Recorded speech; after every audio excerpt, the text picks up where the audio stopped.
Donc ce soir, nous continuons avec l'étude du chapitre 13 de l'Apocalypse et la deuxième partie, donc versets 11 à 18. Merci d'être toujours présent pour ces études et nous allons parler donc de la bête qui monte de la terre. Pour rappel, nous avons vu hier dans la session précédente, Apocalypse chapitre 13 versets 1 à 10, nous avons parlé d'une autre bête, donc une bête qui monte cette fois de la mer, donc comme c'est une bête, on reconnaît ici une puissance politico-religieuse, semblable à celle qu'on va voir dans Daniel au chapitre 7. Et le fait qu'elle monte de la mer nous dit qu'elle vient du tumulte des nations, et notamment on va reconnaître ici la partie de l'Europe. Donc une puissance politico-religieuse européenne qui a 7 têtes et 10 cornes, donc semblable au dragon d'Apocalypse 12, verset 3, et aussi semblable à la quatrième bête de Daniel 7, qui représentait donc l'Empire romain.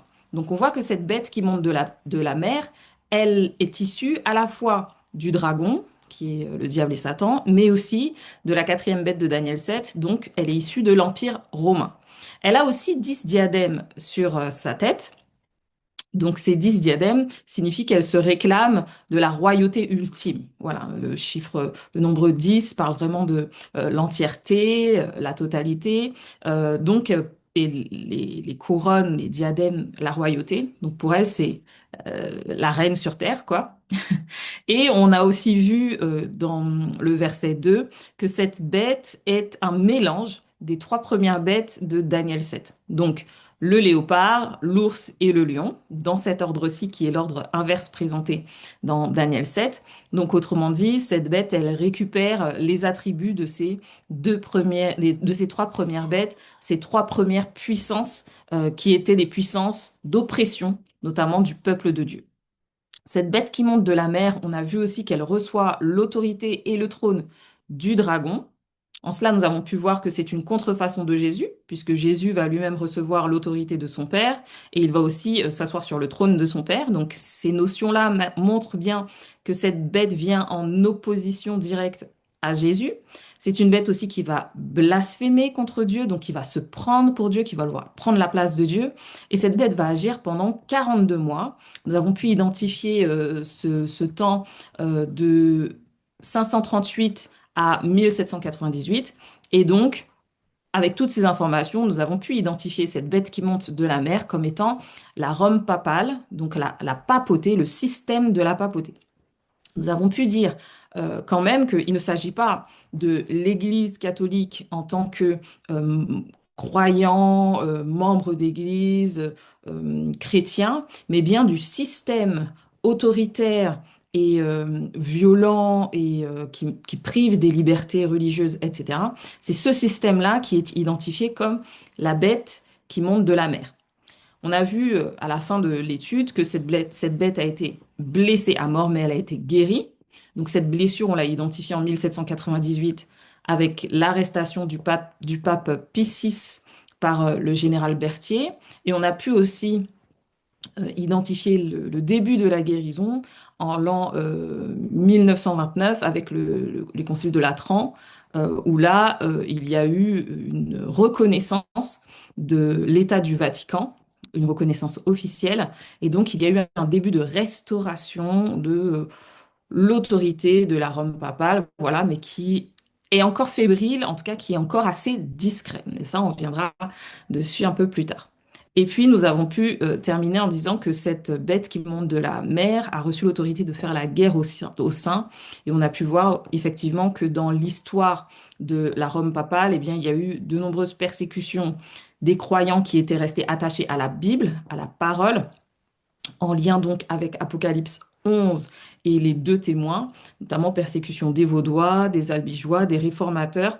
Et on a aussi le massacre de la Saint-Barthélemy qui témoigne d'une violence assez forte de la Rome papale envers ceux qui n'adhéraient pas entièrement à leurs principes et qui cherchaient à rester plus attachés à la Bible et à la parole de Dieu. Donc ça, c'était pour la première bête, la bête qui monte de la mer et que nous avons étudié versets 1 à 10. Ce soir, nous continuons avec la bête qui monte de la terre. Et nous allons tout de suite commencer et voir comment bête se manifeste? Tout d'abord, il nous est dit qu'il s'agit d'une autre bête qui monte de la terre. Alors, autre bête, c'est intéressant de mentionner ici qu'il n'est pas utilisé le mot hétéros pour parler, pour dire autre bête, autre. Ce n'est pas le mot grec hétéros qui est utilisé lorsqu'on va parler de quelque chose de complètement différent, un autre objet qui n'a rien à voir avec le premier, mais il va être utilisé le mot allos, qui signifie quelque chose de différent, mais de semblable, de même nature. On a ce même mot allos qui est utilisé dans Jean au chapitre 14 et le verset 16 euh, pour parler de la relation entre Jésus et le Saint-Esprit. Jean chapitre 14, verset 16, Jésus dit, et moi, je prierai le Père et il vous donnera un autre consolateur afin qu'il demeure éternellement avec vous. Ici, quand Jésus utilise le mot autre consolateur, il parle d'un consolateur autre que lui, mais semblable à lui-même, de même nature que lui-même. Donc si la première bête, comme nous l'avons identifiée, est une contrefaçon de Jésus, on peut voir en cette deuxième bête, cette bête qui monte de la terre, une contrefaçon du Saint-Esprit. Et ça, on le verra vraiment dans les versets suivants. Donc cette deuxième bête est toujours une puissance politico-religieuse, de même nature que la première, mais elle est quand même différente. On va le voir aussi dans la description de cette bête, hein, elle est différente. Mais donc, ce qu'on peut dire, c'est que cette bête, certainement, elle est religieuse, elle est chrétienne, mais elle n'est pas catholique. Voilà, ça c'est un point. Elle ressemble, elle est semblable, même nature, religieuse, chrétienne, mais c'est pas la Rome papale, c'est pas l'Église qui se dit catholique. D'ailleurs, dans la description physique de la bête, comme c'est mentionné au verset suivant, on va voir qu'elle est semblable à un agneau, donc semblable au Christ. Donc en cela, on voit qu'il s'agit d'un christianisme, du christianisme, d'un christianisme qui se veut certainement plus biblique. D'accord? Il est dit, puis je vis de la terre une autre bête qui avait deux cornes semblables à un agneau et qui parlait comme un dragon. On reviendra dessus tout à l'heure. Mais cette description physique nous montre que cette autre bête, semblable à un agneau, quand on parle de l'agneau, bien, on pense à l'agneau de Dieu qui ôte les péchés du monde, Jean chapitre 1er, verset 29. Donc ça nous dit que cette bête, elle est religieuse, elle est chrétienne, mais ce n'est pas le christianisme de la papauté, c'est un christianisme plus biblique, on dirait. Donc peut-être une puissance protestante. Et cette compréhension est accentuée par Jean, qui va distinguer clairement d'où proviennent ces puissances. La première, elle vient de la mer, un lieu qui est peuplé, qui est tumultueux, etc., et qu'on a identifié comme étant l'Europe à cette époque. Et puis, ici, il va s'agir davantage de la terre, donc un lieu stable, un espace plus stable, moins marqué par des révolutions de masse, etc. Donc la deuxième bête ne vient pas du même endroit que la première. Et elle n'émerge pas non plus du même lieu. Donc elle ne vient pas d'Europe et elle n'émerge pas du même système, on dirait. Donc elle ne vient pas de la Rome papale. Alors que pour la première bête, on voyait qu'elle provient de la quatrième bête. Elle provient de l'Empire romain. Elle a des caractéristiques semblables à la quatrième bête, donc à l'Empire romain. Donc on a vu que la bête qui monte de la mer, elle est issue un peu de l'Empire romain, d'où la Rome papale. La bête qui monte de la terre, elle n'est pas issue de la première bête. Elle n'a pas de ressemblance physique commune avec la bête qui monte de la mer. Donc, voilà, elle ne provient pas, elle n'émerge pas de cette bête. Elle vient d'autre chose. Donc, elle vient pas d'Europe et elle vient pas de la Rome papale. On continue avec les caractéristiques. Donc, on a vu qu'elle a deux cornes, semblables à un agneau. Donc, dans le symbolisme prophétique, et on l'a vu notamment quand on a étudié le chapitre 5, les cornes représentent l'autorité. Dans la Bible, la corne, c'est l'autorité. Le fait que ces cornes soient semblables à un agneau indique une apparence de douceur, d'innocence, et même une proximité avec Christ, avec Jésus. Mais attention, parce que cette bête n'est pas un agneau. On a parfois tendance à voir cette bête comme étant un agneau. Elle est semblable à un agneau, mais en fait, le texte ne nous dit pas qu'elle est semblable à un agneau. Le texte nous dit que ce sont ses cornes qui sont semblables à un agneau. Donc c'est par ces cornes, la puissance qu'elle exerce, l'autorité qu'elle exerce, qui semble donner une apparence de douceur, de paix, etc. On voit aussi que cette bête, elle n'a pas de, elle n'a pas de couronne. Et donc, le texte suggère qu'il s'agit d'un pouvoir qui n'est pas monarchique, distinct des empires avec des couronnes comme on les a vus précédemment, dans Daniel 7 ou dans Apocalypse 13. Et on le voit notamment avec les habitants de la terre qui sont ceux qui vont davantage être acteurs au sein de ce chapitre. Euh, Plus que la deuxième bête. Donc on voit ici un pouvoir qui est plutôt démocratique. Donc on peut identifier ces deux cornes, c'est là où je voulais vraiment en venir, comme on peut identifier dans ces deux cornes deux principes d'une puissance moderne. Donc tout d'abord, on peut identifier le républicanisme, donc l'autorité qui est issue du peuple plutôt qu'une dynastie. L'autorité, elle vient entre guillemets pas officiellement d'en haut, même si c'est la bête qui donne l'autorité, mais voilà, on voit que ces deux cornes, c'est plutôt le peuple qui va amener à réaliser les choses. Et puis, on voit aussi la notion de protestantisme, où il y a une ressemblance avec le Christ, il y a une ressemblance avec les actions de Jésus, la liberté de conscience, le rejet de l'autorité religieuse centralisée, comme c'était le cas pour la papauté, mais euh, on n'est pas encore entièrement dans la vérité de la parole. Donc deux cornes qui sont semblables à un agneau, semblables au principe de Jésus, la liberté, la foi, l'authenticité, etc., mais qui ne sont pas les cornes d'un agneau. Elles sont semblables, mais ce ne sont pas. Et puis, il nous est dit de cette bête qu'elle parlait comme un dragon.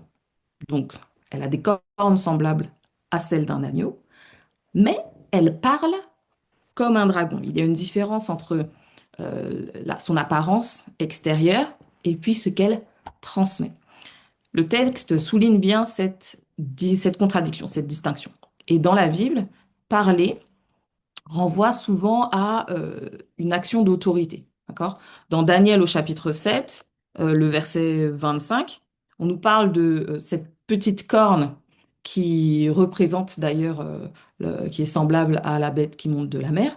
Et on nous dit que il prononcera des paroles contre le Très-Haut, il opprimera les saints du Très-Haut, il espérera changer les temps et la loi, et les saints seront livrés entre ses mains pendant un temps, des temps et la moitié d'un temps.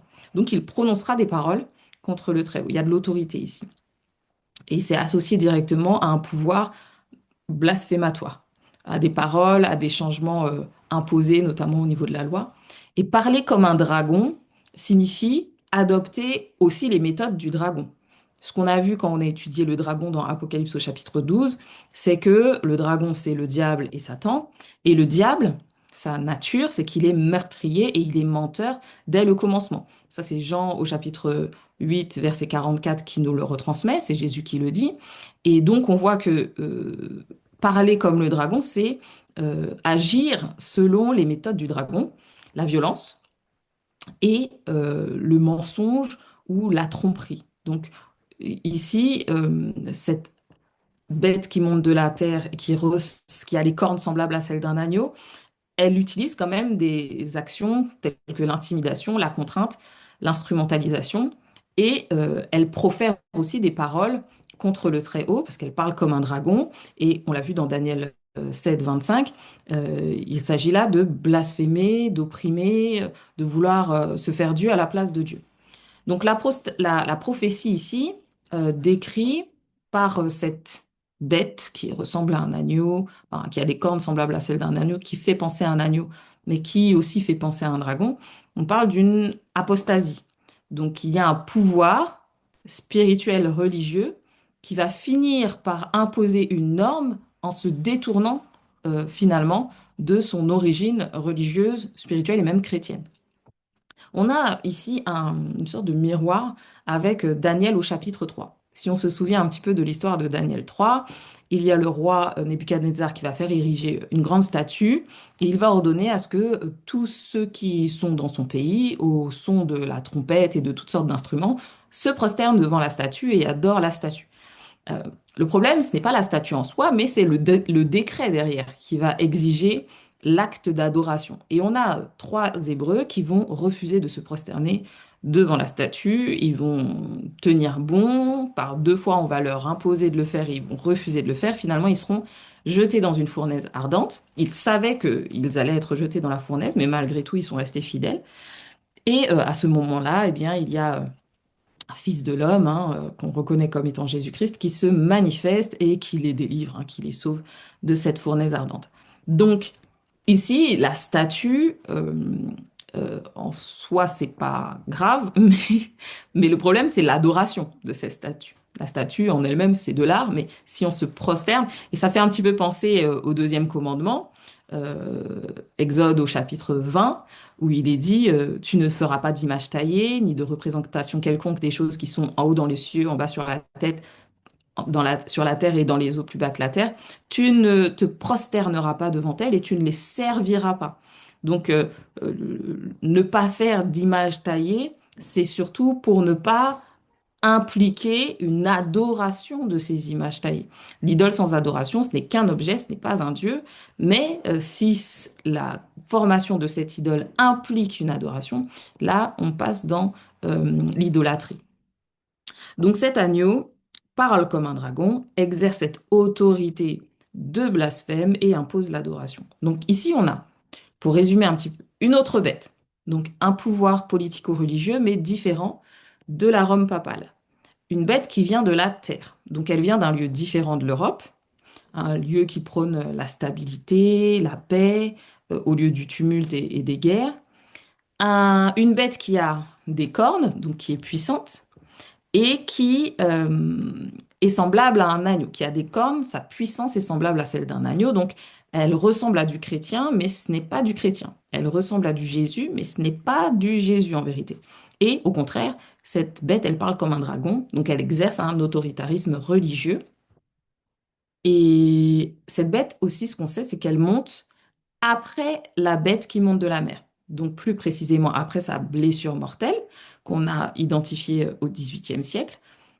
Donc, tous ces arguments nous poussent à identifier cette bête qui monte de la terre comme étant le protestantisme apostat qui émerge ou qui émergera aux États-Unis d'Amérique. Donc, le lieu, cette terre, cette autre terre, c'est les États-Unis d'Amérique.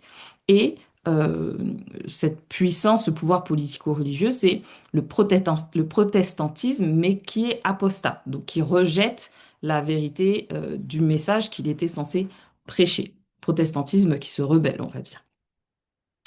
Au verset 12, on continue maintenant non plus avec l'identification de cette bête, mais avec ses actions, avec ce qu'elle fait et ce qu'elle produit. Il nous est dit qu'elle va exercer toute l'autorité de la première bête en sa présence, et elle obligeait les habitants, la terre et ses habitants, à adorer la première bête dont la blessure mortelle avait été guérie. D'accord? Donc tout d'abord, elle exerce l'autorité de la première bête en sa présence. Et voilà, elle oblige les habitants de la terre. Donc elle exerce cette autorité. Le verset 12 insiste sur cette fonction parce que si elle exerce cette autorité, l'autorité de la première bête, c'est en vue de l'adoration. D'accord? Puisqu'elle va obliger les habitants de la terre à adorer la première bête. Le texte ne parle, euh, il parle d'autorité, et cette autorité amène à ce résultat, à l'adoration. Dans l'Apocalypse, l'adoration, c'est vraiment le nœud du conflit. Que ce soit Apocalypse 4 à 5, comme on l'a vu, ou ici Apocalypse 12, 13, 14, le sujet principal, c'est l'adoration. Et cette bête, elle va essayer de rétablir l'adoration, non pas à elle-même, mais l'adoration à la première bête qui avait été blessée mortellement et qui était en voie de guérison. Donc cette seconde bête, elle agit un peu comme un catalyseur en mobilisant toutes sortes de mécanismes religieux, sociaux, même civils, pour produire une adoration de la première bête. C'est pas seulement un point doctrinal, mais c'est vraiment un point structurel parce qu'on voit que l'État va devenir le moyen par lequel la religion va s'imposer et va exercer une sorte de coercition. On va en reparler un petit peu tout à l'heure. Donc la prophétie, elle, prévient de cette dérive. au début, première bête, on avait l'Église qui s'impose. Deuxième bête, on a l'État. euh, voilà, un environnement qui n'est pas censé être plus que voilà, religieux. On est sur les États-Unis d'Amérique quand même, mais on a cet État qui va venir en aide à la religion pour imposer la religion et imposer l'adoration de ce système religieux. Donc elle va exercer l'autorité de la première bête dont la blessure mortelle avait été guérie. Donc ce verset suppose une restauration de la première bête. La première bête, elle retrouve son influence telle il y a une autre puissance qui va pousser le monde à l'adorer. Donc la première bête, elle avait été blessée, on l'a dit, 1798. Elle va rester blessée un certain temps, on va plus en entendre parler. La Révolution française a vraiment amené un rejet de la religion, de Dieu, etc. Mais en 1929, elle va retrouver, avec les accords de Latran, elle va retrouver une certaine autorité. D'accord? Euh, mais pas que. Ok, c'est pas seulement à ce moment-là que cette blessure va être entièrement guérie. Mais ce qui se passe, par exemple, aux États-Unis actuellement, euh, notamment la grosse émergence d'un nationalisme religieux, nous pousse à voir une vraie restauration, une vraie réhabilitation de la première bête. Je vous conseille, je vous le dis tout de suite, je l'ai inscrit ici, mais je vous conseille fortement le podcast d'Espoir Média, Chercher la petite bête, qui est conduit par Benjamin Calment et le pasteur Léo Lopez.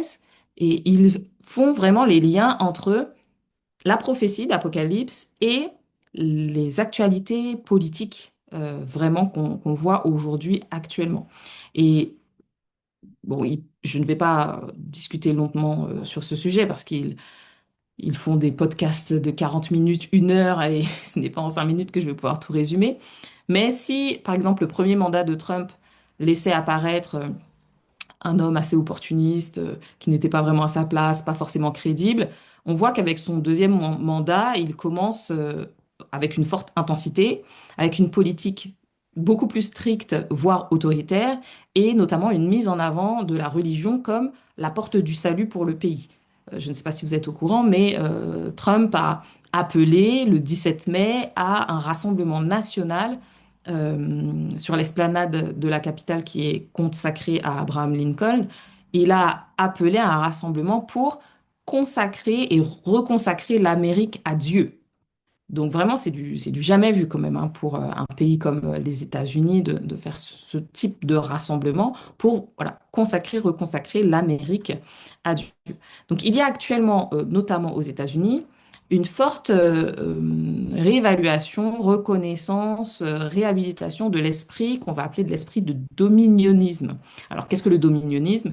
Le dominionnisme, c'est un mouvement qui trouve son origine aux États-Unis parmi les protestants conservateurs des années 1980 et qui cherche à influencer ou à contrôler le gouvernement civil à travers l'action politique. Donc l'objectif du dominionnisme, c'est que la nation soit gouvernée par des chrétiens ou qu'elle soit gouvernée par une compréhension chrétienne de la loi biblique.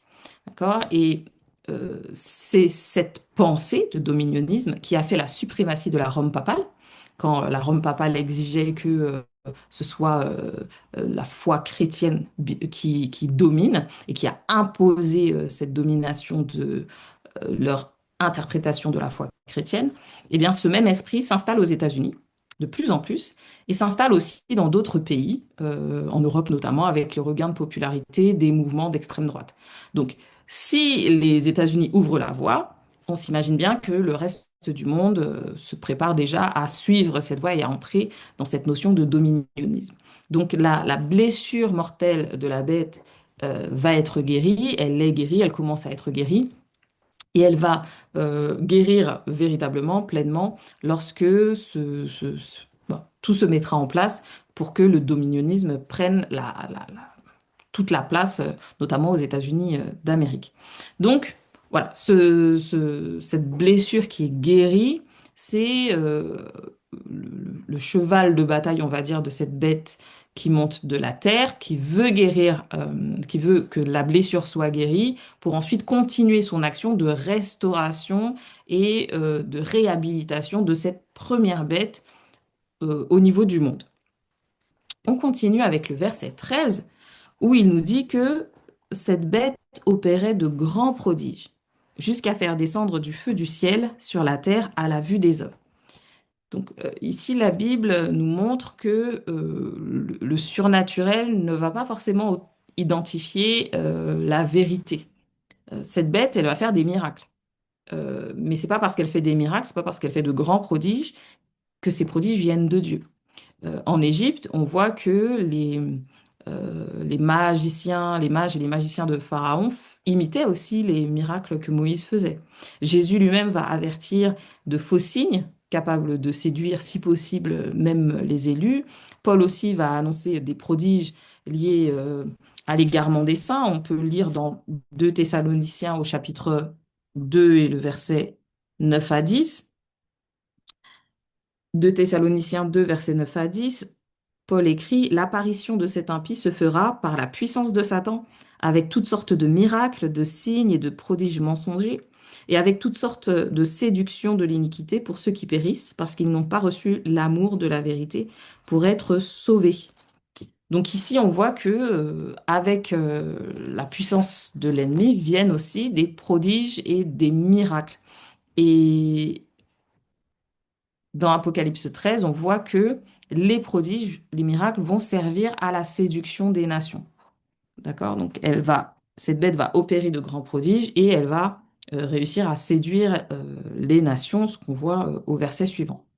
Euh, Elle utilise une image assez intéressante puisqu'elle va parler du feu qui descend du ciel. Elle va faire des grands prodiges jusqu'à faire descendre du feu du ciel euh, sur la terre. Et cette image évoque très certainement volontairement, l'histoire du prophète Élie, qu'on voit dans un roi au chapitre 18, où Élie va prier Dieu, c'est encore à ce moment-là une question d'adoration, et il va prier Dieu de manifester qu'il est le vrai Dieu en envoyant le feu du ciel, et Dieu répond par le feu, et ainsi il confirme son autorité, il confirme sa seigneurie, il confirme sa divinité. Donc ici, le signe est repris comme une imitation. C'est une contrefaçon qui emprunte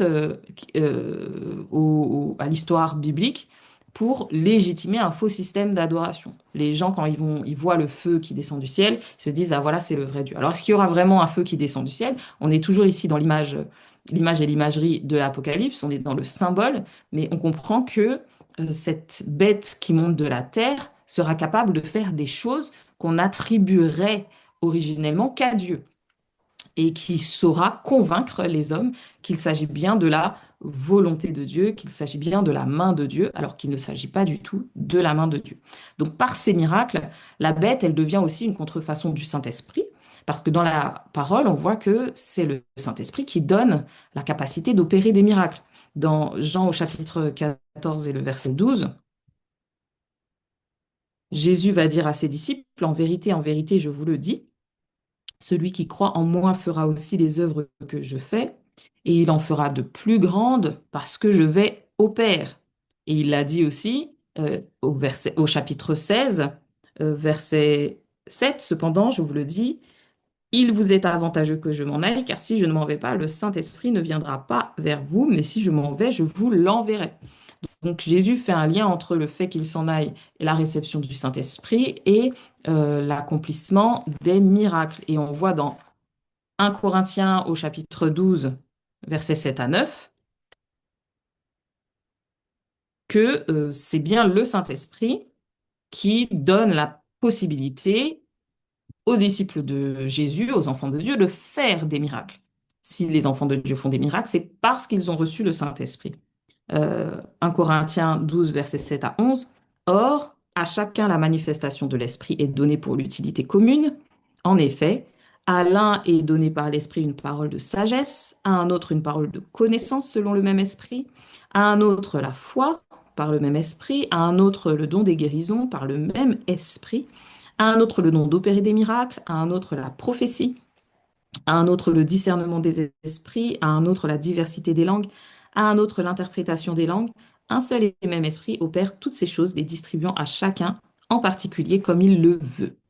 Donc on voit bien ici que cette bête qui fait des miracles et des prodiges ne le fait qu'en falsifiant les capacités du Saint-Esprit, et ainsi elle se réclame comme étant Dieu. Elle va instrumentaliser le surnaturel pour amener plus de personnes, plus de nations à elle. On continue avec le verset 14 où il est écrit: Et elle, la bête, séduisait les habitants de la terre par les prodiges qui lui étaient donnés d'opérer en présence de la bête, disant aux habitants de la terre de faire une image de la bête qui avait été blessée par l'épée et qui vivait. Donc cette bête, elle séduisait, notamment en disant de faire une image. Le verset 14 ici relie la séduction à l'action, notamment une action politique, de dire aux habitants de la terre de faire une image à la bête. La séduction prépare une décision collective et ensuite elle va préparer à une institution. On passe de l'émotion, voilà, on est dans waouh, le surnaturel, on est ébloui, à un système d'action. De par la séduction, le système va rendre acceptable et légitime un autoritarisme institutionnel contraire à tout ce qu'on peut tolérer aujourd'hui. Donc la bête va amener les, les, les peuples à lui faire confiance pour ensuite pouvoir imposer un système euh, auquel on n'aurait pas, en tout cas, auquel on n'a pas fait confiance par le passé. Parce que quand on parle de faire une image à la bête, qu'est-ce que cela signifie?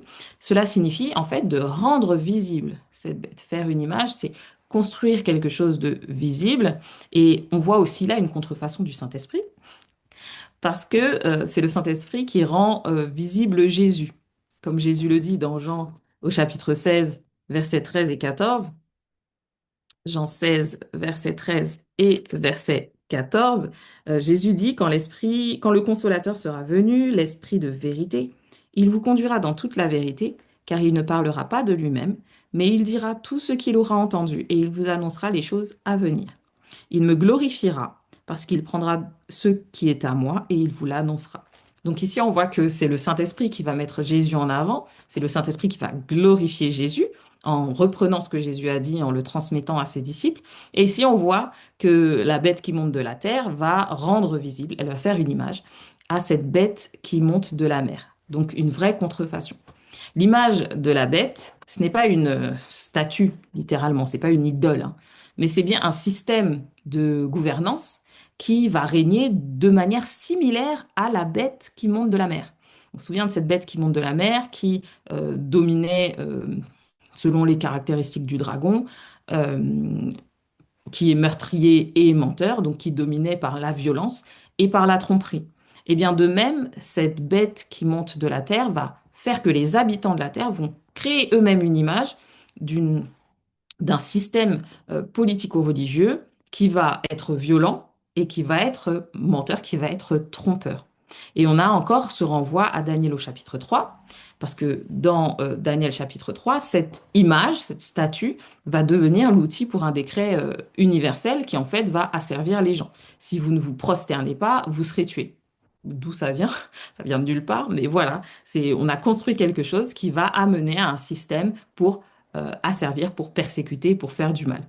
Donc, qui fait une image de la bête? Ici, on voit que ce n'est pas la deuxième bête, c'est pas la bête qui monte de la terre qui fait une image de la bête qui monte de la mer, mais ce sont les habitants de la terre. Il est dit, verset 14, euh, elle séduisait les habitants de la terre, disant aux habitants de la terre de faire une image de la bête qui avait été blessée par l'épée et qui vivait. Donc c'est bien les habitants de la terre qui vont eux-mêmes faire cette image, qui vont eux-mêmes instaurer, accepter, légitimer et légiférer ce système d'autoritarisme qui privera chacun de liberté religieuse et qui imposera un système politico-religieux qui sera, et on va le voir, opposé à la vraie volonté de Dieu et à Dieu lui-même. Donc on comprend ici que cette deuxième bête, elle est subtile, elle est rusée, Elle agit sans sans violence officielle, mais son discours intrinsèque amènera à la violence et bon, à l'anarchie, si on veut parler au niveau d'un regard divin. Au verset 15, là c'est vraiment intéressant parce qu'il est dit qu'il lui fut donné à la bête qui monte de la terre, la deuxième bête, il lui fut donné d'animer l'image de la bête, afin que l'image de la bête parle et qu'elle fasse que tous ceux qui n'adoreraient pas l'image de la bête soient tués. Donc ici, on est toujours dans le langage de l'image de la bête. Ok, on revient à cette image, donc voilà. Et il lui fut donné de l'animer, d'animer cette image, d'animer ce système. Alors qu'est-ce que animer? Littéralement, en grec, c'est didomipneuma, donc de donner du souffle. D'accord? Et le pneuma ici, c'est vraiment le mot souffle, c'est le mot esprit tel qu'il est donné. Donc on parle de contrefaçon, on est en plein dedans. Et oui, il est donné à cette bête de donner de l'esprit, de donner du souffle, de donner de l'esprit de vie, entre guillemets, à cette image qui était inanimée, cette image qui n'avait pas de force, cette image qui ne pouvait rien faire, ce n'était qu'une, entre guillemets, statue, d'accord? Mais il va lui donner d'être animé pour pouvoir ensuite parler. Donc vraiment, on voit cette contrefaçon parce que dans Genèse au chapitre 2, le verset 7, on voit que Dieu créa l'homme à son image et Dieu forma l'homme de la poussière de la terre. Il lui insuffla un souffle de vie, un pneuma, hein. Ce serait en hébreu, c'est un roua, mais si on traduisait en grec, ce serait un pneuma. Et ainsi, l'homme devint une âme vivante. Et on voit que, pareil, enfin, de manière similaire, euh, la bête qui monte de la terre va donner aux habitants, inviter les habitants de la terre à faire une image, à faire quelque chose de matériel, et ensuite elle va lui donner le souffle, elle va lui donner la vie pour qu'ensuite cette image soit animée. Donc vraiment contrefaçon de la divinité, on a tout ce système qui se met en place pour pouvoir redonner vie à une bête qui avait été mortellement blessée, mais qui va être guérie, qui va être rétablie dans son autorité. Et effectivement, cette bête mortellement blessée, qu'est-ce qu'elle fait? Première chose qu'elle fait, elle parle à nouveau. D'accord? Et quand elle parle, qu'est-ce qu'elle fait? Eh bien, elle exerce l'autorité. L'autorité qui lui avait été conférée par le dragon. On se souvient, au début du chapitre 13. Donc, la Rome papale va, selon ce que la Bible nous dit, à un moment retrouver sa position d'autorité religieuse suprême. Si on doit regarder à ce qui se passe aujourd'hui, ce n'est pas encore le cas. D'accord? Parce que même si la blessure mortelle n'était plus super mortelle avec les accords de Latran en 1929, euh, aujourd'hui, la Rome papale, la papauté, n'exerce pas une autorité suprême dans le monde. Elle n'exerce pas un pouvoir politique et religieux tel qu'on la reconnaît comme autorité suprême. Mais cette première bête va retrouver pleinement la vie quand l'image de la bête est faite par les habitants de la Terre. Donc quand la deuxième bête va lui faire de la pub, entre guillemets, et qu'elle va inviter les habitants de la Terre à décider de rétablir ce système. Et deuxième chose, elle va retrouver pleinement la vie quand la deuxième bête va l'animer. Donc quand la deuxième bête va lui donner son pouvoir et ainsi former une coalition mondiale politique religieuse. Deuxième bête et première bête. Alors j'espère que vous avez suivi, mais ce qu'on voit en fait, c'est qu'il doit y avoir un établissement d'un système de lois, d'ordres, de règles civiles qui vont reprendre les lois et les règles de la Rome papale. Et ensuite, il va falloir qu'il y ait une imposition de l'application mondiale de ce système, soutenue par les États-Unis d'Amérique et particulièrement soutenue par le système de protestantisme apostat qui va soutenir ce système-là et qui va imposer au monde une image de la première bête. Ce ne sera pas la première bête, ce ne sera pas la Rome papale telle qu'on l'a connue, mais ce sera une image qui reprendra les codes et qui reprendra le fonctionnement et qui reprendra les idéaux et qui reprendra exactement ce qu'était la première bête. Donc en réalité, si on doit s'arrêter ici, euh, de ce que je comprends et que je vous partage, la prophétie ne nous dit pas d'attendre le rétablissement enfin, l'autorité officielle de la première bête. Il n'est pas dit que la première bête reviendra, mais il est dit que elle exercera son pouvoir à travers une image, d'accord, qui sera différente de nom. La coquille sera différente, mais à l'intérieur, ce sera la même chose. Et ce sera poussé par un système religieux et politique venant des États-Unis d'Amérique. C'est intéressant, du coup, de se tenir informé de ce qui se passe aux États-Unis, de la politique aux États-Unis, des mouvements, de rester alerte à tout ce qui est lié à la religion, à l'imposition de normes religieuses au sein des États-Unis. Parce que lorsque parfois on se dit, ah bah c'est bien, on va remettre la Bible dans les écoles, c'est bien, on va remettre l'apprentissage des 10 commandements, c'est bien, on va faire tout cela. Il ne faut pas oublier qu'à travers cela, eh bien, il y a le dragon qui agit et il y a la première bête qui agit afin de pouvoir reformer une image de cette première bête. Le- ce qui se passe au niveau religieux aux États-Unis ne va prophétiquement pas dans le sens de la volonté de Dieu, mais va dans le sens d'une action du dragon, de la première bête, pour rétablir cette autorité de la Rome papale, mais sous une autre forme. On continue parce qu'au verset 5, il est dit qu'il lui sera donné aussi de faire que tous ceux qui n'adoreront pas l'image de la bête soient tués. Donc là, on voit que l'adoration à l'image de la bête, elle est capitale, hein. Elle est capitale parce que s'il n'y a pas adoration, eh bien, il y a destruction. Le verset 15 explique ce que l'histoire biblique nous dit, c'est que quand l'adoration devient une affaire d'État, eh bien, il va y avoir de la coercition. Il va y avoir l'utilisation de la force, de la violence, de la menace, c'est ça la coercition, et ça va s'intensifier. Donc, que l'adoration devienne une affaire d'État, ça n'a jamais été quelque chose de positif quand cette adoration est mise en place par l'humain. C'est quelque chose de positif quand cette adoration, elle vient d'un système où c'est Dieu qui règne, donc dans un système de théocratie. Si c'est Dieu qui parle, ça se passe bien. Mais quand ce sont les hommes qui interprètent la volonté de Dieu et qui veulent imposer à d'autres hommes leur compréhension de la volonté de Dieu, on y arrive toujours à un système de coercition et de violence. Le texte va jusqu'au langage de la mise à mort.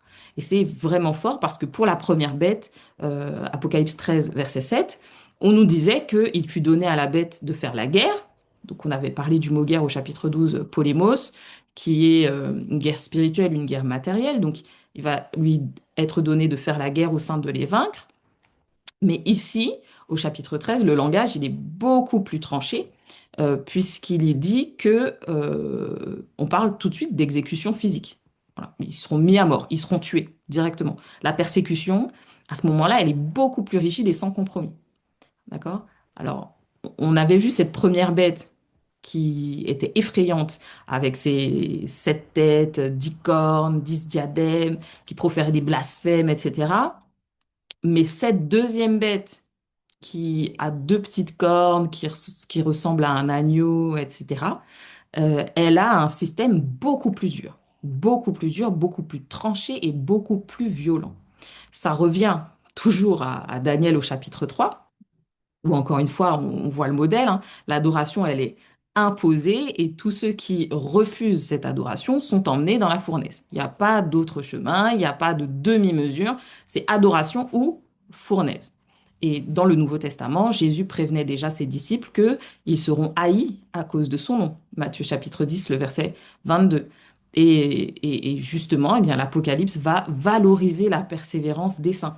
Et Apocalypse 14, le verset 13, dit d'ailleurs, heureux dès à présent les morts qui meurent dans le Seigneur. Oui, dit l'Esprit, afin qu'ils se reposent de leurs travaux, car leurs œuvres les suivent. Donc on voit ici que Jésus, la Bible va valoriser ceux qui jusqu'au bout tiennent bon, jusqu'au bout restent fidèles, même si c'est jusqu'à la mort, parce que effectivement, il y aura à un moment cette imposition de choix, soit l'adoration d'un autre système religieux, soit la mort. L'objectif ici, ce n'est pas la peur, euh, mais c'est de se préparer spirituellement. Et je crois que lorsqu'on est préparé spirituellement, eh bien, on n'a pas la peur.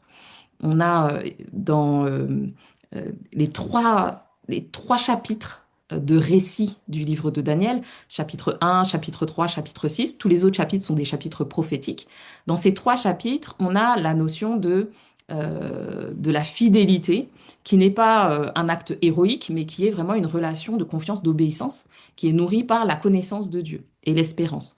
Dans Daniel chapitre 1, verset 8, Daniel résolut en son cœur de ne pas se souiller avec les mets du roi. Il va choisir de rester fidèle à Dieu, même si ça risque de le mettre en grande difficulté, parce que c'est un affront vis-à-vis du roi, mais il fait ce choix de rester fidèle à lui-même.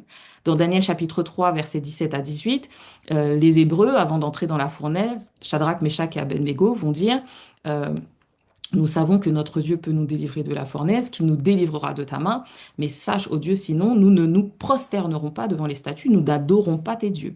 Donc ils sont catégoriques, même si c'est face à la mort, ils font ce choix de fidélité à Dieu et d'obéissance. Et dans Daniel chapitre 6, le verset 10, quand Daniel apprend le décret qui dit que pendant 30 jours, nul ne doit prier un autre Dieu que le roi, eh bien Daniel, comme à son habitude, va dans sa maison, ouvre ses fenêtres et prie devant la fenêtre comme il en a l'habitude. Il ne se cache pas, il n'arrête pas de prier, il continue à faire ce qu'il sait être juste parce que il comprend que tout est question de fidélité et tout est question d'adoration.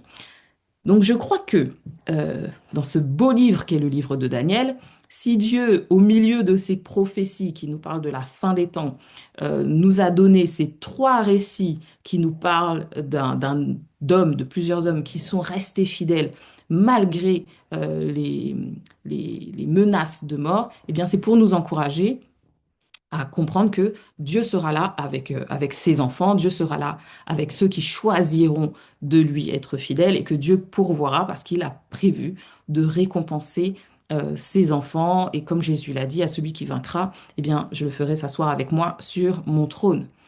Donc, ça, c'était pour le verset 15, où on nous dit que l'autorité de cette bête lui permettra aussi de mettre à mort, d'édicter des lois pour mettre à mort ceux qui refuseront d'adorer l'image de la bête. Au verset 16, on nous dit que elle fit que tous, petits et grands, riches et pauvres, libres et esclaves, reçoivent une marque sur leur main droite ou sur leur front. Alors tout d'abord, prenons la première partie du texte. Elle fit que tous, tous, petits et grands, riches et pauvres, libres et esclaves, reçoivent une marque sur leur main ou sur leur front. Alors ici, il est dit tous, mais à d'autres moments, notamment Euh, alors,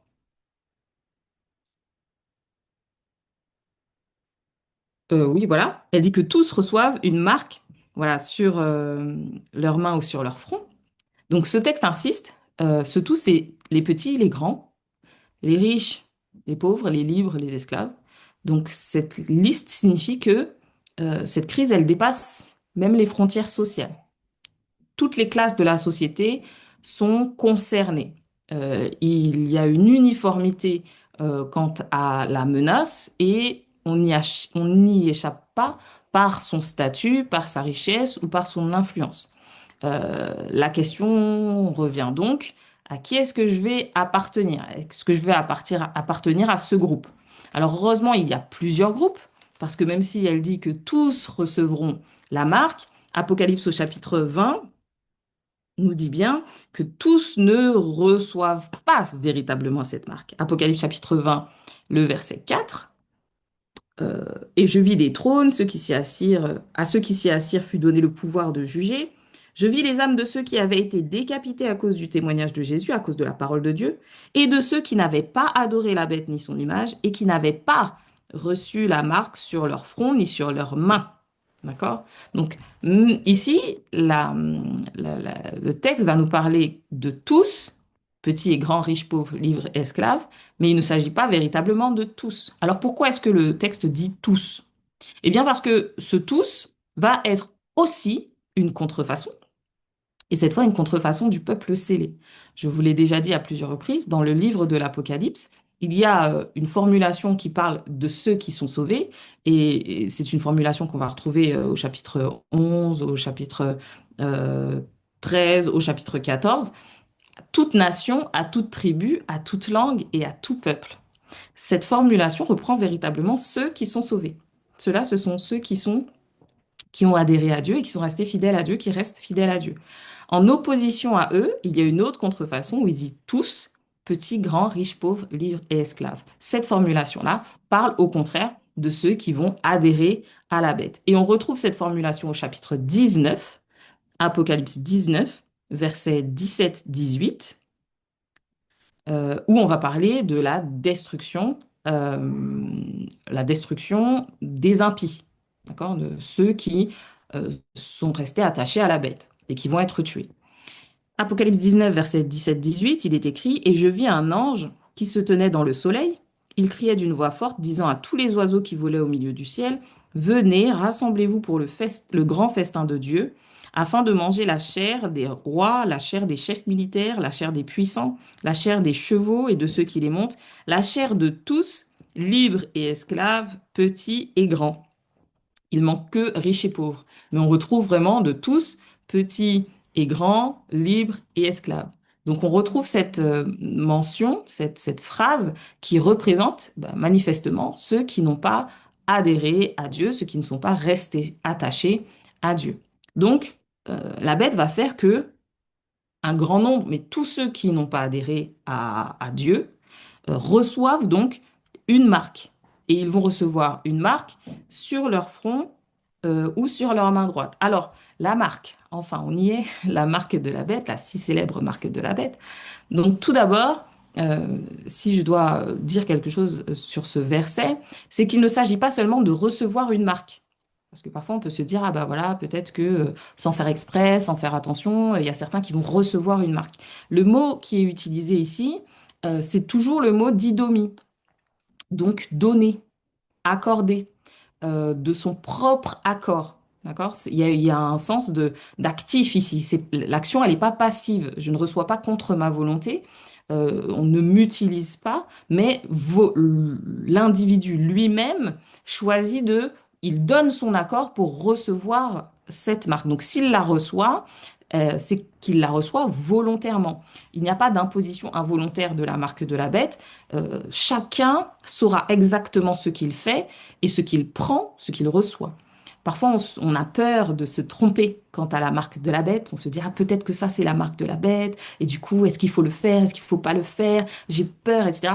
Mais en fait, c'est un point sur lequel nous ne devrions pas avoir peur parce que ce sera quelque chose d'officiel, quelque chose d'évident où chacun devra se positionner. Connaissant, comprenant clairement les implications de ce choix, les implications religieuses et spirituelles de ce choix, eh bien, il sera demandé à chacun de se positionner.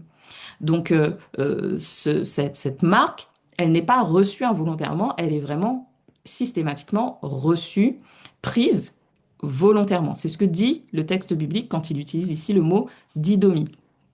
Et en grec, le mot marque, c'est charagma, qui signifie un timbre, une marque imprimée, d'accord, quelque chose qu'on va imprimer quelque part, voire même une cicatrice. Donc on note surtout le caractère indélébile de la marque de la bête.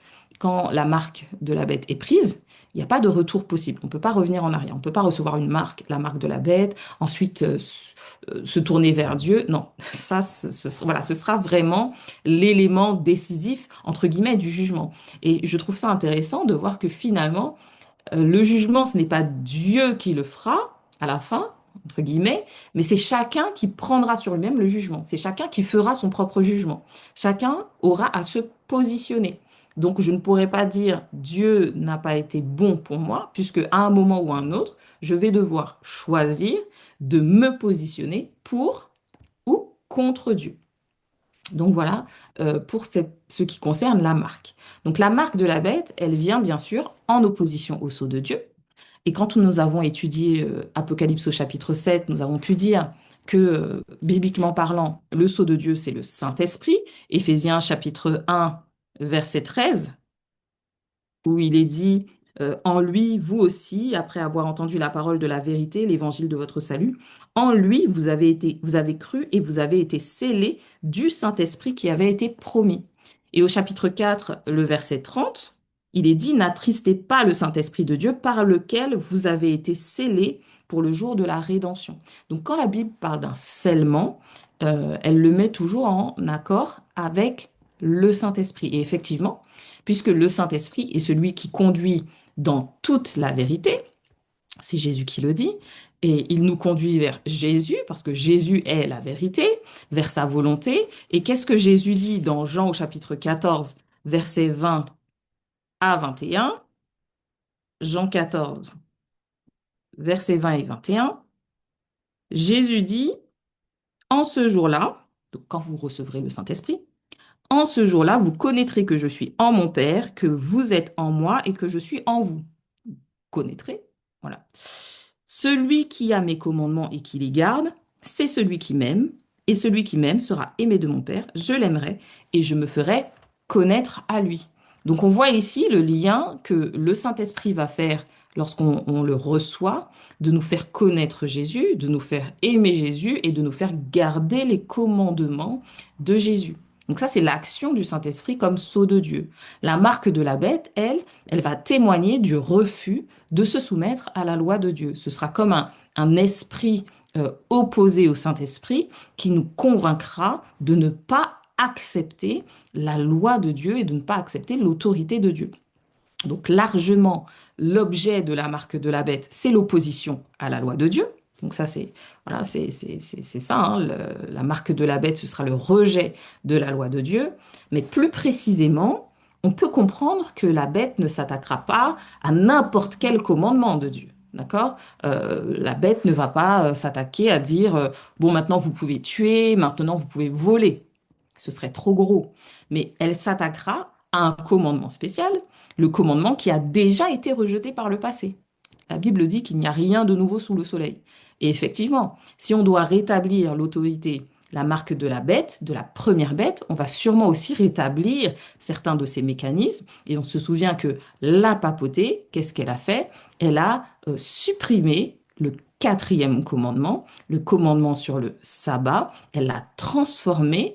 On parlait de mensonge et de tromperie, elle l'a transformé pour en faire un jour, le culte du dimanche et non plus le culte du septième jour, le sabbat. Donc on voit que plus précisément, la bête s'attaquera donc au commandement, au quatrième commandement, le sabbat, en faisant du dimanche non pas seulement un jour de célébration, comme c'est le cas aujourd'hui, mais vraiment un jour imposé d'adoration.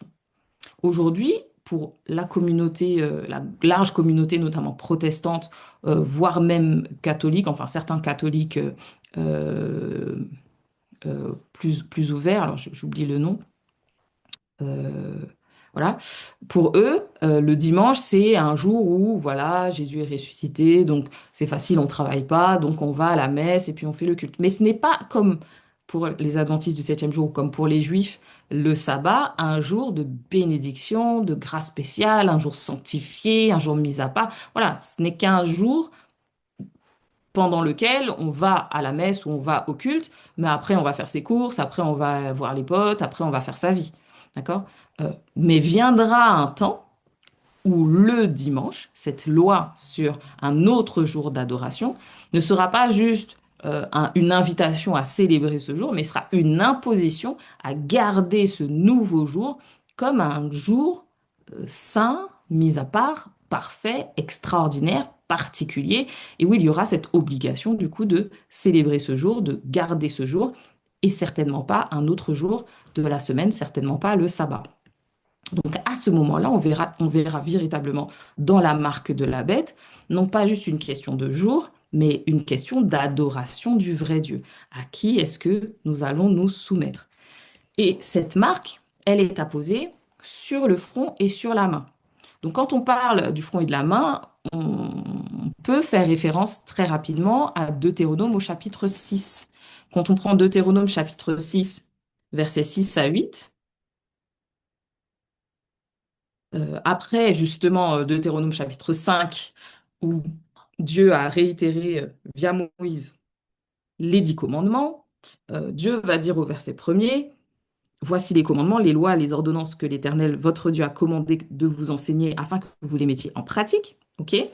Et au verset 5 et 6, il dit, tu aimeras l'Éternel ton Dieu de tout ton cœur, de toute ton âme, de toute ta force, et ces commandements que je te donne aujourd'hui seront dans ton cœur. Versets 7 et 8, tu les inculqueras à tes enfants et tu en parleras quand tu seras dans ta maison, quand tu iras en voyage, quand tu te coucheras, quand tu te lèveras. Tu les liras comme un signe sur tes mains et ils seront comme des frontaux entre tes yeux. Donc on voit ici les 10 commandements, les commandements de Dieu, qui doivent être liés sur les mains, qui doivent être liés sur le front. Là, ici, la loi, elle est présentée comme le fondement de l'allégeance à Dieu. D'abord, la parole, elle doit être dans le cœur, et ensuite, elle doit être symboliquement sur la main et sur le front. Ça exprime une unité de conviction entre la pensée, donc la loi il doit y avoir une adhésion mentale et intellectuelle à la loi, une conviction, et il doit aussi y avoir une adhésion par l'action, par la main. Donc la loi, j'agis en fonction de la loi, selon la loi, et je pense en fonction de la loi, selon la loi. Donc dans l'Apocalypse, cette symbolique est reprise et on a le sceau de Dieu, Apocalypse chapitre 7, qui est mis, mais uniquement sur le front. Et là, on parle, pourquoi? On parle d'appartenance intellectuelle euh, et spirituelle à Dieu. La marque sur la main, elle implique dans l'Apocalypse davantage une conformité pratique, mais ce que Dieu veut, ce n'est pas que nous fassions des actions sans adhésion. Ce que Dieu veut principalement, c'est que nous adhérions intellectuellement, spirituellement, à sa volonté et à sa loi. Donc le sceau de Dieu, il est apposé uniquement sur le front parce qu'il doit venir d'une conviction, mais la marque de la bête, elle, elle est apposée sur les deux formes, donc à la fois sur le front, en signe de conviction sincère à cette rébellion face à la loi de Dieu, mais aussi sur la main, comme une conformité pragmatique sous la pression. Il y a certains qui vont adhérer à la croyance donnée par l'image de la bête et par la seconde bête, euh, par conviction personnelle, qui seront vraiment convaincus que c'est la vérité, qu'il faut aller dans cette direction. Et puis, il y en a d'autres qui vont adhérer, soit parce qu'ils vont y trouver un intérêt matériel, économique, personnel, soit parce qu'ils vont craindre les conséquences du rejet de ce système politico-religieux. Mais tous, ils vont choisir d'adhérer, de recevoir, de prendre cette marque en pleine conscience.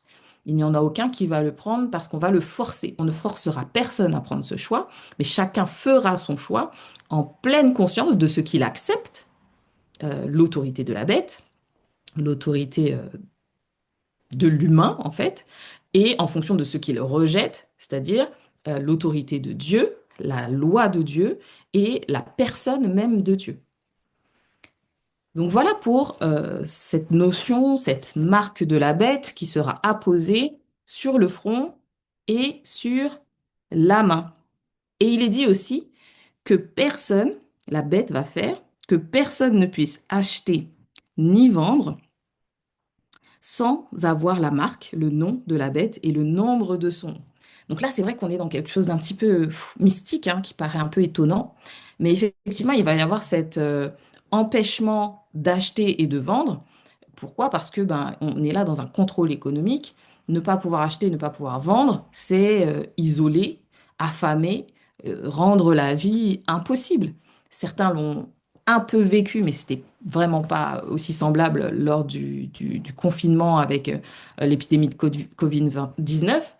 Mais à ce moment-là, on ne pouvait pas sortir comme on le voulait, on ne pouvait pas travailler comme on le voulait, on ne pouvait pas aller dans les magasins ou dans les restaurants ou voilà, dans ces endroits comme on le voulait. Et effectivement, il y avait déjà eu là cette oppression et cette pression économique comme un outil d'obligation du peuple à suivre l'État. Eh bien, il y aura aussi, à la fin des temps, un outil économique qui sera utilisé comme obligation de suivre non plus seulement l'État, mais l'État religieux. Et la religion, les choix religieux, les règles religieuses, les dogmes religieux qui seront imposés à la société. Jésus prévenait déjà de cela dans Matthieu au chapitre 6. Matthieu chapitre 6, verset 19 à 21 et le verset 24, où Jésus disait, ne vous amassez pas des trésors sur la terre où la teigne et la rouille détruisent et où le voleur perce et dérobe, mais amassez-vous des trésors dans le ciel où la teigne et la rouille ne détruisent point et où les voleurs ne percent ni ne dérobent. Car là où est ton cœur, là aussi, là où est ton trésor, pardon, là aussi sera ton cœur. Nul ne peut servir deux maîtres, verset 24, car où il haïra l'un et aimera l'autre, ou il s'attachera à l'un et méprisera l'autre. Vous ne pouvez servir Dieu et Mammon. Et à la fin des temps, il y aura ce questionnement qui sera posé. Qui choisirons-nous de suivre? Qui les serviteurs de Dieu choisiront-ils de suivre? Ils vont choisir de suivre Dieu ou ils vont choisir de suivre l'oppression de Mammon avec ce contrôle et cette pression économique qui va se présenter. L'impossibilité d'acheter ou de vendre sera directement liée non pas à des moyens de paiement plus ou moins sophistiqués, hein. On a eu l'occasion de parler de la carte bancaire, de la puce électronique ou même de la crypto-monnaie. Ce n'est pas ça le sujet, mais ce sera lié au choix d'adhésion au nouveau système de l'image de la bête. Ceux qui adhéreront et qui adoreront la bête, le système religieux qui sera imposé et mis en place, auront le droit et l'outil qu'il faut pour pouvoir acheter et vendre, mais ceux qui refuseront de se soumettre à ce système d'adoration, de suivre la loi telle qu'elle sera présentée, et on pense qu'il s'agira d'une loi du dimanche, eux ne recevront pas l'outil, le moyen pour pouvoir acheter et vendre.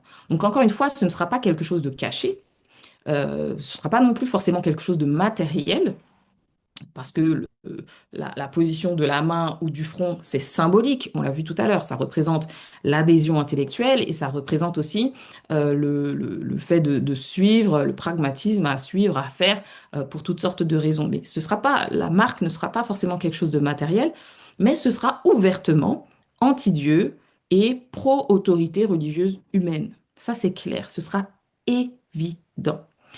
Donc, le Nouveau Testament nous rappelle tout au long que l'épreuve de la foi, elle se vit au quotidien. Elle ne se vit pas que par de grandes déclarations. C'est pas ça la fidélité. La fidélité, c'est pas dire j'aime Dieu, je crois, etc. Mais la fidélité se manifeste dans l'obéissance concrète et surtout lorsque le coût devient réel. Parce que quand tout va bien, dire j'aime Dieu quand tout va bien, c'est intéressant. Mais qu'est-ce que je dis, qu'est-ce que je professe, qu'est-ce que je proclame lorsque ça ne va plus? Et c'est là que se mesure la véritable fidélité à Dieu. Donc, personne ne pourra acheter ni vendre s'il n'a pas reçu la marque, le nom de la bête ou le nombre de son nom. Donc, le texte propose différentes catégories d'identification. On a la marque dont on a parlé, on a le nom et on a le nombre. Donc, dans la Bible, le nom exprime l'identité, le caractère, l'autorité. Donc, il y a de ceux qui vont recevoir, qui vont avoir l'autorité même de la bête et qui vont revendiquer et aller pleinement dans la loyauté qu'elle exige. Et puis, il y a aussi le nombre de son nom. Ça exprime la même réalité, mais il y a cette notion de symbole, le symbolisme. Et pour pouvoir comprendre ce nombre, ce symbole, eh bien, Jean écrit ici qu'il faut faire preuve de sagesse. Il faut faire preuve de sagesse. Parce que euh, pour comprendre le nombre, ce ne sera pas donné à tout le monde, ce ne sera pas donné à l'intelligence humaine. Pourquoi? Parce qu'il dit au verset 18, c'est ici la sagesse, que celui qui a de l'intelligence calcule le nombre de la bête, car c'est un nombre d'hommes, et son nombre est 666. Il y a beaucoup de films qui ont été faits sur 666, il y a beaucoup de choses qui ont été faites autour de cela pour faire peur ou pour être en lien avec le diable, etc. Ici, 666 est lié non pas directement au diable, on l'entend, mais il est lié à la marque, d'accord? À la marque de la bête, à la bête, au nom de la bête, à l'identité de la bête. Et quelle est l'identité de la bête? On le voit dans ce nombre. Ce nombre, c'est un nombre humain. Ce n'est pas un nombre divin parce que la bête, elle est humaine, enfin, elle est humaine. Et d'ailleurs, on voit dans le nombre qui est présenté, 666, il y a ce 6 répété trois fois. Et le 6 dans la pensée biblique, c'est le chiffre de l'homme, de l'humain, qui a été créé le sixième jour. Donc le 6 qui est répété trois fois, euh, il vient en opposition, on va dire, à Dieu, au Dieu trois fois saint, qui lui sera dans la Bible représenté plutôt par le chiffre 7, donc le chiffre de la plénitude divine qui vient après le 6. Et 6, c'est 3 fois 6, c'est trois fois l'autorité de l'humain en opposition à trois fois la sainteté et l'autorité de Dieu. Donc on voit ce chiffre 6, ce nombre de la bête qui est en fait un nombre humain qui représente véritablement l'opposition directe et radicale de l'humain à la divinité. Donc ce nombre, ça représente l'imperfection de la bête qui n'est pas divine, mais qui est humaine et à qui on ne peut pas faire confiance parce que Jérémie chapitre 17 verset 9 nous dit que le cœur de l'homme est tortueux par-dessus tout. Donc la bête étant humaine ne peut pas avoir des sentiments autres que la méchanceté et être tortueuse. Forcément, elle va conduire vers le mal. C'est un nombre humain. Et ceux qui suivront la bête, finalement, vont recevoir aussi ce symbole et cette méchanceté de l'humanité, entre guillemets, de la bête. Il faut de la sagesse pour comprendre cela. Et la Bible appelle à la sagesse et à l'intelligence qui viennent de Dieu seul. Proverbe chapitre 2, verset 6. Il est dit, car l'Éternel donne la sagesse, de sa bouche sortent la connaissance et l'intelligence. Donc c'est l'Éternel qui donne la sagesse. Et pour comprendre, pour discerner l'identité, le nom, pour discerner les symboles, le nombre qui seront liés à la bête, il faut faire preuve de la sagesse et de l'intelligence divine. Pas de la sagesse et de l'intelligence humaine, mais vraiment de la sagesse et de l'intelligence divine, parce que Dieu permettra de comprendre. Alors ici, au verset 18, il est dit que celui qui a de l'intelligence, donc on a parlé de sagesse, on a parlé aussi d'intelligence qui vient de Dieu, donc que ceux-là, ceux qui ont la sagesse et l'intelligence, que ceux-là calculent le nombre de la bête. Alors le mot calculer ici, c'est le mot pséphiso, qui signifie en grec compter avec des cailloux, calculer ou donner son vote, décider par vote. Ça, c'est physio. On l'a traduit par calculer, mais ça veut dire toutes ces choses-là. Donc, ce qu'on comprend, c'est que calculer le nombre de la bête, c'est en vérité l'identifier. C'est être capable d'identifier le symbole. Ainsi, le symbole de la profonde déficience de la bête sera visible et il sera reconnaissable par ceux qui sont attentifs, ceux qui ont été en capacité de l'identifier vont le reconnaître. Quand beaucoup se laisseront tromper par la bête, par son image, par tout cela, ceux qui ont la sagesse et l'intelligence ne se laisseront pas berner parce qu'ils reconnaîtront son symbole. Ils reconnaîtront l'humain, les déficiences humaines qu'il y a derrière et ne donneront pas crédit sous couvert de divinité à cette bête parce qu'ils verront les failles et ils verront l'humanité, les pensées humaines et non divines qu'il y a derrière cette bête qui a un nombre d'hommes. 6, 6, 6. Elle n'est pas divine, elle n'est pas dirigée par un esprit divin, mais elle est profondément humaine. Alors, je sais ce que vous direz, certains vont me dire, oui, mais il y a des gens qui calculent avec des nombres, avec les noms, etc. Et c'est vrai, ça s'appelle la gématrie. Donc, la gématrie, c'est une numérologie juive. Et on a notamment Andreas Helvig qui, en 1602, a essayé, à partir du titre latin du pape Vicarius Filii Dei, à calculer un nombre et il est tombé sur le nombre 666. Mais cette façon d'interpréter, elle est déficiente. Et si on reprend toutes caractéristiques d'interprétation qu'on a énumérées au début de cette étude sur les livres de l'Apocalypse, on se rend compte que les lacunes, elles sont quand même grandes parce que cette interprétation, tout d'abord, elle est liée à la langue latine, au latin, vicarius filii Dei, c'est pas du grec, c'est du latin. La Bible n'utilise pas ces méthodes d'interprétation. L'Apocalypse n'utilise pas cette méthode d'interprétation, de choisir une autre langue pour interpréter un texte. Parce que sinon, bah, on peut aussi utiliser de l'allemand ou du roumain ou du swahili. Enfin voilà, on pourrait utiliser n'importe quelle langue pour interpréter un texte qui a été écrit en grec. Ça n'a pas beaucoup de sens d'interprétation, mais aussi parce que les calculs mathématiques d'interprétation comme ça, ça ne fait pas partie du livre de l'Apocalypse. Ça ne fait pas partie du texte biblique. Il n'y a pas ces méthodes-là qui sont données. Ce sont des méthodes humaines qui sont utilisées par des hommes pour définir des choses, mais c'est pas des méthodes bibliques. Et d'ailleurs, il y a d'autres noms, comme des noms attribués à Christ, Jésus-Christ, qui peuvent aussi, avec cette méthode, cette gématrie, donner 666. Donc, je crois qu'il y a Jules César qui a donné 666, Napoléon Bonaparte a donné 666. Donc, en fait, on peut avoir plusieurs personnes qui vont donner 666 et du coup, ben, c'est pas fiable en fait, parce que c'est une question de lettres et il suffit de mettre des lettres dans un certain ordre et on trouve des noms. Donc, la gématrie, c'est pas une science fiable pour identifier une personne. Et d'ailleurs, on l'a dit lorsqu'on a étudié ces textes, euh, la bête, les bêtes, ce ne sont pas des individus, mais les bêtes, ce sont des systèmes politico-religieux, ce sont des puissances, ce sont des nations, ce sont des royaumes. Donc on ne peut pas dire la bête, c'est le pape, 666, c'est le pape. Non, c'est pas comme ça. La bête, c'est un système politique et un système religieux qui vont amener à l'asservissement du peuple de Dieu et qui vont amener à se détourner du vrai Dieu. Donc c'est ça en fait la bête. Donc le nombre de la bête, c'est un nombre profondément humain et qui, si ceux qui demandent à Dieu la sagesse et l'intelligence pourront être en mesure d'identifier ce nombre, d'identifier ces caractéristiques symboliques de ce système et ne tomberont pas dans le piège de croire et de suivre cette bête.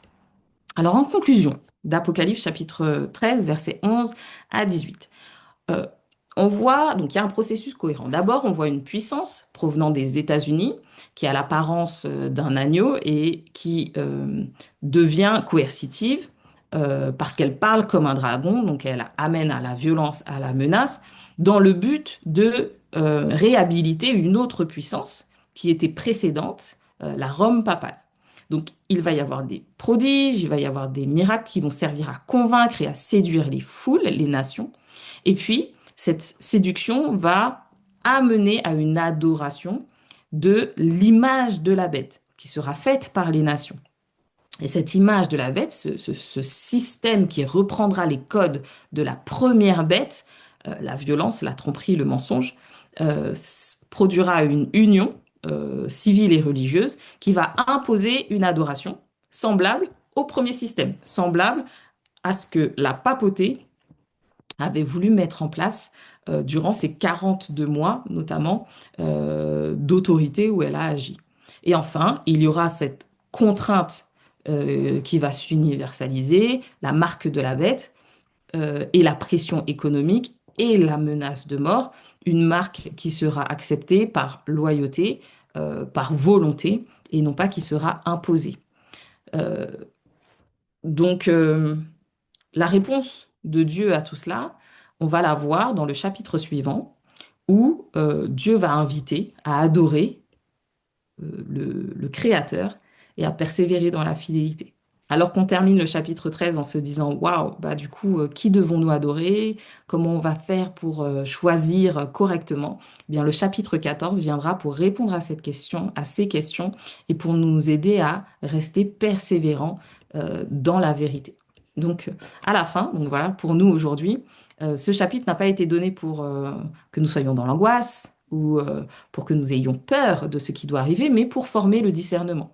Le texte nous apprend que la foi peut être testé par les pressions sociales, par les pressions économiques ou par la peur, mais que la fidélité est possible par la grâce de Dieu et par l'attachement à Dieu, nous pouvons rester fidèles. Le croyant est donc invité à construire une obéissance liée à la relation qu'il a avec Dieu, une obéissance qui est enracinée dans l'Évangile, plutôt qu'une réaction émotionnelle au miracle, au prodige ou à tout ce qui peut être sensationnel. La persévérance des saints, c'est la confiance dans l'agneau et c'est l'obéissance à Dieu seul. Apocalypse 13, versets 11 à 18, décrit cet affrontement qu'il va y avoir autour de l'adoration. Et la question qu'on doit se poser à la lecture de ce chapitre n'est pas de quelle technologie il va falloir se méfier pour qu'elle ne nous soit pas apposée sur le front ou sur la main, mais la vraie question c'est quelle autorité va dominer à la fin des temps et est-ce que je serai capable de résister à sa domination? Le peuple de Dieu est appelé à choisir et à choisir l'alliance avec Dieu plutôt que de suivre la foule. Le défi final, on le dit et on le redit, sera uniquement un défi d'adoration. Et dans Apocalypse 14, nous verrons l'appel final à adorer justement le Créateur, à refuser la marque de la bête et à persévérer dans la foi. Donc voilà. Je vous remercie d'avoir suivi cette étude. Mon exposé est terminé et je vous rappelle que vous pouvez suivre donc nos séries numéro 1 et numéro 2 sur la chaîne YouTube de l'Église adventiste de Creil. Nous nous retrouvons prochainement pour la suite de nos études.